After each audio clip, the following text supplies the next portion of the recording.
একটা মন্দির যেখানে সন্ন্যাসী হতে আসা প্রত্যেকটা মানুষ দীক্ষা নেয়ার ঠিক আগের রাতেই মারা যায়, একবার না বারবার। আর সবচেয়ে ভয়ঙ্কর ব্যাপারটা কি জানেন? এই অভিশাপের পেছনের কারণটা কোনো দানব নয়, কোনো রাক্ষস নয়, বরং একজন মায়ের ভালোবাসা, যেটা মৃত্যুর পরও শেষ হয়ে যায়নি। তো বন্ধুরা, স্বাগতম আপনাদের নিজেদের চ্যানেলে। আজকে আমরা ঢুকছি থাইল্যান্ডের অন্যতম সুপারহিট হরর ফ্র্যাঞ্চাইজিতে, যার নাম পিনাক। মুভি শুরু হয় একটা পুরনো নির্জন বৌদ্ধ মন্দির থেকে। একজন মানুষ সেখানে সন্ন্যাসী হতে এসেছে, আর তার দীক্ষা অনুষ্ঠানের আর মাত্র একদিন বাকি। এই অনুষ্ঠান হয়ে গেলে সে চিরদিনের জন্য সন্ন্যাসী হয়ে যাবে। কিন্তু ঠিক তার আগের রাতেই মন্দিরের ভেতরে তার সামনে হাজির হয় একটা আত্মা। ভয়ে লোকটা প্রাণপণে দৌড়াতে শুরু করে, আর যখন পেছনে ফিরে তাকায় দেখে চারপাশে অনেক মানুষ, কিন্তু কারো কোনো মাথা নেই। এই দৃশ্য দেখেই সে একদম আতঙ্কে জমে যায়। এই অশুভ শক্তিটা এতটাই ভয়ঙ্কর যে সে লোকটার গলায় দড়ি পরিয়ে টানতে টানতে নিয়ে যায় আর মন্দিরের মূল ফটকে ঝুলিয়ে দেয়। লোকটার সেখানেই মৃত্যু হয়। সন্ন্যাসী হওয়া তো দূরের কথা, তার আগেই সে পৃথিবী ছেড়ে চলে যায়। এই ভয়ঙ্কর দৃশ্যের পর আমাদের সাথে পরিচয় হয় তিন বন্ধুর সাথে, বেলুন, ফাস্ট আর গোট। নামগুলো একটু অদ্ভুত লাগতে পারে, কিন্তু থাই হরর সিনেমায় বা থাইল্যান্ডে এগুলো একদম কমন নাম। বেলুন একটা ট্রিপের লটারি জিতে যায়, আর সেই সূত্রেই তিন বন্ধু ছুটি কাটাতে বেরিয়ে পড়ে। এখানেই জানা যায় বেলুন আর ফাস্ট আসলে একটা কাপল গে। বেলুন নিজের পরিচয়টা পুরোপুরি মেনে নিয়েছে, কিন্তু ফাস্ট এখনও এই সত্যিটা লুকিয়ে রেখেছে, বিশেষ করে নিজের বাবার কাছ থেকে। তার ভয়, বাবা যদি জানতে পারেন তাহলে তাকে হয়তো কখনোই মেনে নেবেন না। বাসে যাওয়ার পথে তাদের দেখা হয়ে যায় পুরনো বন্ধু নোংের সাথে। বেলুন, ফাস্ট আর গোট তাকে দেখে খুব খুশি হলেও নোংের মুখে কোনো আনন্দ নেই, কারণ কিছুদিন আগেই তার চাকরিটা চলে গেছে। আর সেই থেকে সে নিজেকে অপয়া ভাবতে শুরু করেছে, মনে করে তার জন্যই সবসময় খারাপ কিছু ঘটে। সবাই মিলে হাসি মজার মধ্য দিয়ে ভ্রমণ চলছিল, ঠিক তখনই ঘটে এক অদ্ভুত আর গা ছমছমে ঘটনা। বাসের ড্রাইভার ফ্রন্ট মিররে হঠাৎ দেখে পেছনে বসা যাত্রীদের কারুরই মাথা নেই। মনে করে দেখুন, একদম শুরুর দিকে সেই সন্ন্যাসীর হতে যাওয়া সেই লোকটারও ঠিক এমনটাই ঘটেছিল। এই দৃশ্য দেখে ড্রাইভার এতটাই ভয় পেয়ে যায় যে সে জ্ঞান হারিয়ে স্টিয়ারিংয়ের উপর ঢলে পড়ে। ড্রাইভারের জ্ঞান হারানোর সাথে সাথেই বাসের নিয়ন্ত্রণ চলে যায় হাতের বাইরে, আর কিছুক্ষণের মধ্যেই ঘটে এক ভয়াবহ অ্যাক্সিডেন্ট। কিছুক্ষণ পর সবাইকে হাসপাতালে নেওয়া হয়। দুর্ঘটনায় প্রায় সবাই কম বেশি আহত হয়। নুং, বেলুন, ফাস্ট সবারই শরীরে চোট লেগেছে, কিন্তু আসল ধাক্কাটা তখনও বাকি ছিল। ডাক্তাররা জানায় তাদের বন্ধু গোট এই দুর্ঘটনায় প্রাণ হারিয়েছে। এই খবরে তিন বন্ধুই একদম ভেঙে পড়ে। এদিকে নোংের বাবা হাসপাতালে পৌঁছেই কিছু না জিজ্ঞেস করেই পুরো ঘটনার জন্য দায়ী করে বসেন নোংকেই। তার বিশ্বাস নোং অপয়া, আর তার কারণেই এতগুলো মানুষের প্রাণ গেছে। তার মতে এই অপয়া ভাব দূর করার একটাই উপায়, নোংকে সন্ন্যাসী হতে হবে। নোং প্রথমে রাজি হয় না, বাবার সাথে তর্ক শুরু করে। ঠিক তখনই সেখানে আসেন একজন সন্ন্যাসী, নোংের বাবারই ডাকা। নিজের এক শিষ্যকে সাথে নিয়ে আসেন। তিনি নোংকে শান্ত করে বোঝান যে হয়তো সন্ন্যাসী হওয়াটাই তার জীবনের জন্য সঠিক পথ। অনেক বোঝানোর পর নোং রাজি হয়ে যায়, কারণ ভেতরে ভেতরে সে নিজেকে অপয়া ভাবতে শুরু করেছিল। এরই মধ্যে বেলুনও একটা বড় সিক্রেট ফাঁস করে দেয়। লটারি জেতার আগে সে পিনাকের শাইনের সামনে মানত করেছিল, লটারি লাগলে সে তার দুই বন্ধুকে নিয়ে সন্ন্যাসী হয়ে যাবে। এখন যেহেতু মানত পূরণ হয়ে গেছে, কথা রাখতেই হবে। তাই নোং, বেলুন আর ফাস্ট তিনজনে রওনা দেয় সেই মন্দিরের দিকে যেখানে তাদের দীক্ষা হওয়ার কথা। রওনাদের আগে যে সন্ন্যাসী নোংকে সন্ন্যাসী হতে বুঝিয়েছিলেন, তিনি তাকে একটা তাবিজ দেন। নোং জিজ্ঞেস করে, এটা কেন দিচ্ছেন? সন্ন্যাসী শুধু বলেন, সময় হলে নিজেই বুঝে যাবে। মন্দিরে পৌঁছেই বেলুন সবার আগে পৌঁছে যায় পিনাকের শাইনে। মন্দিরের মূল ফটকের একটু ভেতরে থাকা এই পূজা বেদিটা যাওয়ার পথেই পড়ে। মানতের কথা মনে করে সে সেখানে পূজা দেয়। তারপর তিন বন্ধু এগিয়ে যায় মন্দিরের দিকে। ঘন নির্জন জঙ্গলের মাঝে তৈরি এই মন্দিরের দিকে যেতে যেতে হঠাৎ নোংের চোখে পড়ে এক রূপসী মেয়ের উপর, যে কাঁদতে কাঁদতে কোথাও চলে যাচ্ছিল। নোং কিছু বোঝার আগেই মেয়েটা চলে যায়। কিছুক্ষণ পর তাদের সামনে আসে অড, যাকে পাঠানো হয়েছিল ওদের নিয়ে যাওয়ার জন্য। অড তাদের পরিচয় করিয়ে দেয় মন্দিরের সিনিয়র সন্ন্যাসীর সাথে, যিনি পরে তাদের গুরু হবেন। সবাই তাকে লুয়াংফি নামে ডাকে। তিন বন্ধু নিজেদের গল্প বলে, কেন তারা সন্ন্যাসী হতে এসেছে। লুয়াংফি মন দিয়ে শুনেন, আর বেলুন ফাস্টের গে সম্পর্কের ব্যাপারে তার কোনো আপত্তিই থাকে না। তার কাছে সব শিষ্যই সমান, ব্যক্তিগত পছন্দ বা পরিচয়ের ভিত্তিতে কোনো বৈষম্য তিনি করেন না। এরপর লুয়াংফি তাদের কিছু ধর্মীয় বই দেন আর থাকার জায়গা ঠিক করে দেন। কিন্তু জায়গাটা মোটেও আরামদায়ক না। মন্দিরের চারপাশে ঘন জঙ্গলের মধ্যে ছোট ছোট কুঁড়ে ঘর, নতুন শিষ্যদের সেখানেই থাকতে হয়। আর যেই না নং, বেলুন আর ফার্স্ট নিজেদের কুঁড়ে ঘরে ঢোকে, অমনি শুরু হয়ে যায় অদ্ভুত আর গা চমচমে সব ঘটনা। সবকিছুর পেছনে আসলে পিনাকের আত্মা। প্রথমে পিনাক চুপচাপ নোংয়ের গলা থেকে সেই চাবিজটা চুরি করে নেয়, যেটা সন্ন্যাসী তাকে মন্দিরে আসার আগে দিয়েছিলেন। তাবিজটা উধাও হতেই নোংয়ের ঘরে হঠাৎ চলে আসে এক বিশাল সাপ, যা দেখে নোং একদম আঁতকে ওঠে। ওদিকে বেলুন নিজের কুঁড়ে ঘরে গিয়ে দেখে একটা কফিনের মতো শক্ত কাঠামো। এটা দেখেই সে দৌড়ে ফার্স্টের ঘরে চলে যায়, কিন্তু সেখানকার অবস্থাও কম ভয়াবহ নয়। একটা বড় গুইসাপ ফার্স্টের উপর আক্রমণ করে বসেছে। বেলুন কোনো মতে ফার্স্টকে বাঁচায়, আর দুজন মিলে দৌড়ায় নোংের দিকে সাহায্যের জন্য। কিন্তু নোংের অবস্থা তো তাদের চেয়েও খারাপ। সেই বিশাল সাপ তখন নোংের গায়ে পেঁচিয়ে ধরেছে। অনেক কষ্টে সাপটাকে সরানোর পর ঠিক তখনই ওড এসে পৌঁছায়। তিনজন অনুরোধ করে তাদের থাকার জায়গা বদলে দেওয়ার জন্য, আর ওড রাজি হয়ে যায়। এরপর মন্দিরে হয় একটা অন্ত্যেষ্টিক্রিয়া। যে লোকটাকে আমরা সিনেমার শুরুতে দেখেছিলাম তার নাম জাক। শরীর খারাপ থাকায় লুয়াংফি এই অনুষ্ঠানে থাকতে পারেনি। এখানেই জানা যায় নোং রাস্তায় যে কাঁদতে থাকা মেয়েটাকে দেখেছিল তার নাম জুই, জাকের ছোট বোন। আর শুরুর সেই লোকটা আসলে জাকের ভাই, নিজের ভাইয়ের মৃত্যুতে যে পুরোপুরি ভেঙে পড়েছিল। অনুষ্ঠান শুরু হতেই পরিবেশ আবার বদলে যায়। প্রার্থনারত এক সন্ন্যাসী হঠাৎ কফিনের ভেতর থেকে অদ্ভুত আওয়াজ শুনেন। আসলে পিনাক তখন তার মাথায় ঢুকে তাকে এমন ভয় দেখায় যে অনুষ্ঠান মাঝপথে ফেলেই সে পালায়। তাকে দেখে বাকি সন্ন্যাসীরাও চলে যান, ফলে অনুষ্ঠান অসম্পূর্ণ থেকে যায় আর পরদিনের জন্য স্থগিত হয়ে। এই সুযোগে নোং চালাকি করে বেলুন আর ফার্স্টকে রাজি করায় সারা রাত সেখানেই থাকার জন্য। জাকের লাশের সাথেই সেই হলে তাদের রাত কাটাতে হয়। রাতে বেলুন কফিনের পাশে বসে ল্যাপটপে কাজ করছিল। ঠিক তখনই সে কফিনের ভেতর হালকা নড়াচড়া টের পায়। ভয়ে দমবন্ধ অবস্থা নিয়ে সে ফার্স্ট আর নোংকে ডাকে। ফার্স্ট মজা করে তাকে আরও ভয় দেখায়। ঠিক তখনই নোং মুখে মাস্ক পরে হঠাৎ সামনে চলে আসে, আর এতে বেলুন ফার্স্ট দুজনেই চিৎকার করে ওঠে। ধাক্কাধাক্কিতে কফিনটা মাটিতে পড়ে যায়, আর যখন তারা সেটা তুলে দেখে ভেতরে জাকের লাশ নেই। তারা খুঁজতে খুঁজতে একটা পর্দার পেছনে লাশ খুঁজে পায়। নোং আর ফার্স্ট এতটাই ভয় পেয়ে গিয়েছিল যে লাশ ছুঁতেও রাজি হয় না, তাই বেলুনকেই লাশ তুলতে হয়। কিন্তু বেলুন কাছে যেতেই ভারসাম্য হারিয়ে সোজা লাশের ওপর গিয়ে পড়ে, আর তার মনে হয় যেন লাশটা তার উপর আক্রমণ করছে। ভয়ে চিৎকার করে বেলুন সোজা জানালা দিয়ে লাফ দেয়। চিৎকার শুনে মন্দিরের এক শিষ্য সেখানে ছুটে আসে। তার নাম ছিল নট। নট জানায় এই মন্দির অভিশপ্ত। যেই এখানে সন্ন্যাসী হতে আসে সে কখনো দীক্ষা পর্যন্ত বেঁচে পৌঁছাতে পারে না, ঠিক যেমন জাকের সাথে হয়েছিল। পরদিন সকালে নট নোংের হারিয়ে যাওয়া তাবিজটা খুঁজে পায় আর ফেরত দেয়। এদিকে ফার্স্ট আর বেলুন নিজেদের মধ্যে মনের কথা শেয়ার করে। বেলুন বলে সে একটা ছেলেকে ভালোবাসতো, কিন্তু ছেলেটা শুধু তার টাকা আর সরলতার সুযোগ নিত। ফার্স্ট বোঝায় এমন মানুষ থেকে যত তাড়াতাড়ি সম্ভব দূরে থাকাই ভালো। এবার ফার্স্টও মন খুলে কথা বলে। সে তার বাবাকে বলতে পারেনি যে সে গে। তার বাবা একজন আর্মি অফিসার, আর ফার্স্টের ভয় বাবা কখনোই সত্যি মেনে নেবেন না। বেলুন তাকে সাহস দেয়, একদিন না একদিন নিজের সত্যের মুখোমুখি হতেই হবে। কিছুক্ষণ পর তিনজন গান গাইতে গাইতে মজা করতে করতে মন্দিরের পথে এগুচ্ছিল। পিনাকের শাইনের কাছে পৌঁছাতেই তাদের নজরে পড়ে এক অদ্ভুত বুনু মহিলা, যে শাইনের কাছে কিছু একটা করছিল। মনে হয় হয়তো কিছু চুরি করছে, তাই তারা এগিয়ে যায়। মহিলাটা তাদের দেখেই ভীষণ রেগে যায়, কিন্তু পর মুহূর্তেই তার চোখ পড়ে নোংের গলার তাবিজে। তাবিজ দেখেই সে থমকে যায়, আর মনে করে বসে নুঙি বুঝি পিনাক। সে হঠাৎ নোংকে জড়িয়ে ধরে নুং ভয়ে সরানোর চেষ্টা করে। তিন বন্ধু বারবার বোঝায় যে নোং পিনাক না, কিন্তু মহিলা কারো কথাই শোনে না। বেলুন জোর করে তাকে সরাতে গেলে মহিলা এবার তার উপরও হামলা করে বসে। ঠিক তখনই এক ব্যক্তি সেখানে এসে মহিলাকে শান্ত করে, আর তিনজনকে তাড়াতাড়ি চলে যেতে বলে। এরপর মহিলাকে নিয়ে জঙ্গলের দিকে চলে যায়। তিন বন্ধু ততক্ষণে জাকের অন্ত্যেষ্টিক্রিয়ায় পৌঁছায়, যেটা ততক্ষণে শেষ হয়ে গেছে। জাকের বোন জুই তখনও শোকে ভেঙে পড়ে আছে। নোং তার পাশে গিয়ে সাহস দেওয়ার চেষ্টা করে, কিন্তু হঠাৎ তার নজর পড়ে জ্বলন্ত চিতার উপর, আর সেখান থেকে সে দেখে একটা আত্মা বেরিয়ে আসছে। ভয়ে সে দৌড়ে পালায়। বাকিরা পিছু নিয়ে জিজ্ঞেস করে কি হয়েছে।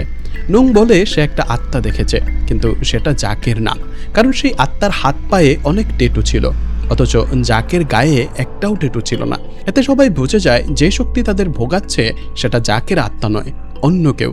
এরপর তিনজন বুদ্ধের একটা বড় মূর্তির সামনে বসে প্রার্থনা করতে শুরু করে, আর কখন যে রাত শেষ হয়ে যায় টেরই পায় না। সবাই মন্দিরে ফিরে যায়, কিন্তু নোং একাই থেকে যায় নিজের প্রার্থনা শেষ করতে। ঠিক তখনই তার মনে হয় আশেপাশে যেন কেউ আছে। প্রথমে ভাবে বেলুন বা ফার্স্ট হয়তো মজা করছে, কিন্তু আসলে কেউ নেই। পর মুহূর্তেই সামনে চলে আসে অড। কিন্তু এবার তার গলার স্বর আর চেহারা দুটোই কেমন যেন অস্বাভাবিক লাগে। অড বলে নং যেন সন্ন্যাসী হওয়ার চিন্তা মাথা থেকে ছেড়ে ফেলে, না হলে খুব খারাপ কিছু ঘটবে। কথাটা শেষ হতে না হতেই নংয়ের গলার তাবি নিজে থেকেই তার গলা চেপে ধরে, আর তখনই এক অদৃশ্য শক্তি তার চুল ধরে তাকে মাটিতে ঘষতে ঘষতে টানতে থাকে। এটা আর কেউ না, স্বয়ং পিনাক। রাগে গর্জন করে বলে কাউকেই সন্ন্যাসী হতে দেব না, আর যে না শুনবে তাকে শেষ করে দেব। কোনো মতে নিজেকে ছাড়িয়ে নং প্রাণ বাঁচাতে দৌড় দেয়। পরদিন সকালে নং পুরো ঘটনা সবাইকে জানায়। বেলুন আর ফার্স্টও ভয় পেয়ে যায় আর গুরুর কাছে গিয়ে জিজ্ঞেস করে নাগ না হয়ে সরাসরি মঙ্ক হওয়া যায় না। তখন লুয়াংফি তাদের শোনান এক পুরনো গল্প। 1000 বছর আগে এক 3 মাথার বিশাল নাগ বুদ্ধ ধর্ম গ্রহণ করে সন্ন্যাসী হতে চেয়েছিল, কিন্তু মানুষ না হওয়ায় তাকে অনুমতি দেওয়া হয় না। তারপরও সে সারা জীবন বুদ্ধ ধর্মের সেবা করে গেছে। তার স্মৃতিতেই আজও সন্ন্যাসী হওয়ার আগে প্রতিটা শিষ্যকে প্রথমে নাগ বলা হয়। এটাই ঐতিহ্য। এই গল্প শুনে 3 জনই ঐতিহ্যের আসল মানে বুঝতে পারে। এরপর নং আবার জুইয়ের কাছে যায়, যে তখনও তার ভাইয়ের স্মৃতিতে একা বসে আছে। নং তার পাশে বসে কথা বলে কষ্ট ভাগ করে নেয় আর ভরসা দেয় যে সব ঠিক হয়ে যাবে। সেই রাতেই ফার্স্ট ওয়াশরুমে যায়। ভেতরে ঢুকার পরই অদ্ভুত শব্দ শুনতে পায় সে। প্রথমে ভাবে নং মোচা করছে, কিন্তু হঠাৎ লাইট নিজে থেকেই নিভে যায়। ভয় পেয়ে সে দৌড়ে বেরিয়ে আসে আর দেখে জঙ্গলের দিকে কাউকে হেঁটে যেতে। ভাবে নং হবে, তাই পিছু নেয়, যা তার করা উচিত হয়নি। কিছু দূর যাওয়ার পরই সামনে ভেসে ওঠে এক ভয়ঙ্কর ছায়ামূর্তি। ফার্স্ট দৌড়াতে গিয়ে গাছের সাথে ধাক্কা খেয়ে পড়ে যায়। ঠিক তখনই আসল নং এসে তাকে তুলে ধরে। এদিকে নং ফার্স্ট বাইরে থাকার সময় মন্দিরের ভেতর পিনাক বেলুনের উপর হামলা চালিয়ে তার শরীর কবজা করে নেয়। ফিরে এসে তারা দেখে বেলুন বারবার নিজের মাথা মন্দিরের বিশাল ঘণ্টায় আছাড় মারছে। একই সাথে সাহায্যও চাইছে। বুঝতে দেরি হয় না বেলুন কোনো অশুভ শক্তির দখলে। তারা সাহায্যে এগুতেই পিনাক বেলুনের গলায় দড়ি পরিয়ে ঠিক জাকের মতোই তাকে ঝুলিয়ে দেয়। নুং আর ফার্স্ট তাড়াতাড়ি দড়ি কেটে তাকে নামায়, কিন্তু ততক্ষণে বেলুনের নিঃশ্বাস বন্ধ। আর এখানে এমন একটা দৃশ্য আসে যেটায় আপনাদের হাসি পাবে। ফার্স্ট দেরি না করে বেলুনের মুখে সরাসরি সিপিআর দিতে শুরু করে। কিছুক্ষণের মধ্যেই বেলুন জোরে জোরে নিঃশ্বাস নেয়, প্রাণে বাঁচে। কিন্তু সেই রাতেই মন্দিরে ঘটে আরেকটা বড় ট্র্যাজেডি। লুয়াংফি নিজের ঘরে প্রার্থনা করছিলেন, ঠিক তখনই পিনাকের আত্মা সেখানে পৌঁছায় আর কিছুক্ষণের মধ্যেই তার মৃত্যু ঘটে। পরদিন সকালে এই খবর জানতেই সবাই শোকে ডুবে যায়। সবচেয়ে বেশি ভেঙে পড়ে নট আর অড, কারণ লুয়াংফি তাদের কাছে গুরুর চেয়েও বেশি কিছু ছিল, প্রায় বাবার মতোই। এরই মধ্যে বেলুনের ফোনে মেসেজ আসে, তার বয়ফ্রেন্ড ব্যাকআপ করছে। একদিনে এত কিছু সহ্য করার পর বেলুন নিয়ন্ত্রণ হারিয়ে ফেলে। রাগের মাথায় সে পিনাকের শাইনে গিয়ে সেটা ভাঙচুর শুরু করে। সবাই থামানোর চেষ্টা করে, কিন্তু ততক্ষণে শাইন অনেক ভেঙে গেছে। তখনই সেই বুনু মহিলা সেখানে আসে আর ভাঙা শাইন দেখে কেঁদেই ফেলে। এর মাঝেই ফার্স্টের চোখ পড়ে ছড়িয়ে থাকা জিনিসের মধ্যে একটা পুরনো ছবি, তাতে একজন মা আর তার ছেলে। কিন্তু এই দুজন কারা? এই রহস্য জানতে সবাই যায় অডের দাদুর কাছে। ছবিটা দেখে তিনি শোনান আরেকটা গল্প। প্রায় 7 বছর আগে নন নামে একজন এই মন্দিরে সন্ন্যাসী হতে এসেছিল। তার অতীত বেশি একটা সুবিধার ছিল না। সে ছিল গ্যাংস্টার, জেলেও গিয়েছিল, এমনকি হত্যার অভিযোগও ছিল তার নামে। কিন্তু মায়ের ইচ্ছা পূরণ করতে সে পুরনো জীবন ছেড়ে সন্ন্যাসী হওয়ার জন্য তৈরি হয়েছিল। কিন্তু ঠিক দীক্ষার দিনেই মন্দিরের ফটকে দুর্ঘটনায় তার মৃত্যু হয়। ছেলের মৃত্যুতে ননের মায়ের মানসিক অবস্থা পুরোপুরি ভেঙে পড়ে। তিনি ছেলের শেষকৃত্যেও হাত দেননি, বরং মন্দিরের পেছনে তাকে দাফন করে দেন। সেদিনের পর থেকেই এই মন্দিরে যেই সন্ন্যাসী হতে আসে সে দীক্ষা পর্যন্ত আর বাঁচে না। আর সেই থেকেই সবাই ননকে ডাকতে শুরু করে নন দ্য নাগ বা পিনাক নামে।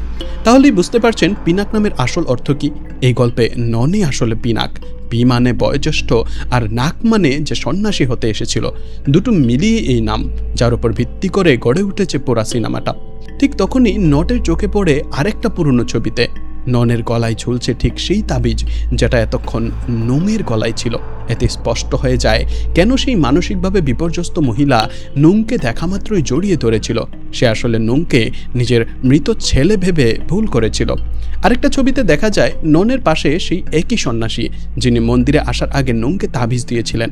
সবাই অবাক হয়ে যায়।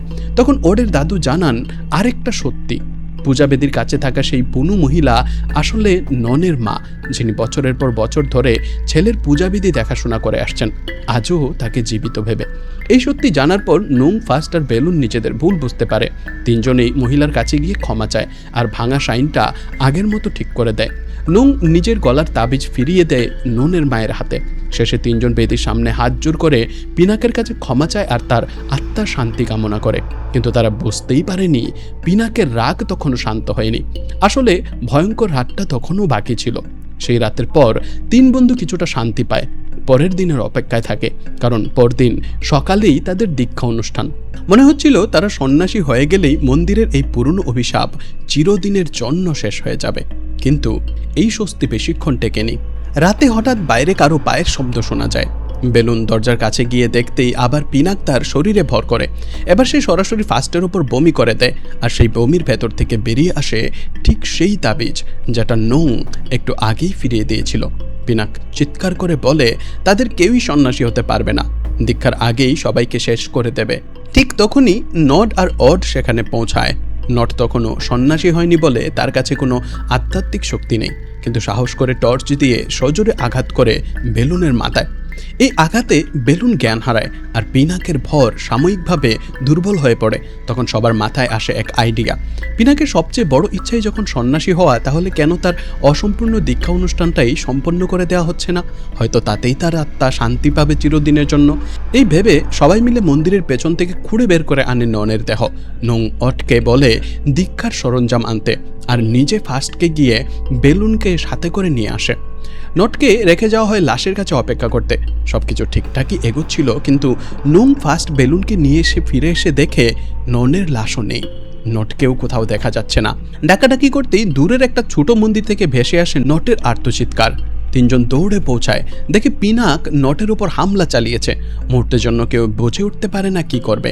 তখন নুং সাহস করে সরাসরি পিনাকের সাথে কথা বলে, জানায় তারা তাকে সাহায্য করবে, সন্ন্যাসী বানানোর সব রকম চেষ্টা করবে। পিনাক একটা শর্তে রাজি হয়, কথা না রাখলে সবাইকে শেষ করে দেবে। ফাস্টের মাথায় আসে এবার বুদ্ধি। সে সেই সন্ন্যাসীকে ভিডিও কল করে, যাকে পিনাক আগে ভয় দেখিয়ে ভাগিয়েছিল। সন্ন্যাসী দূর থেকেই দীক্ষার আচার শুরু করতে রাজি হন।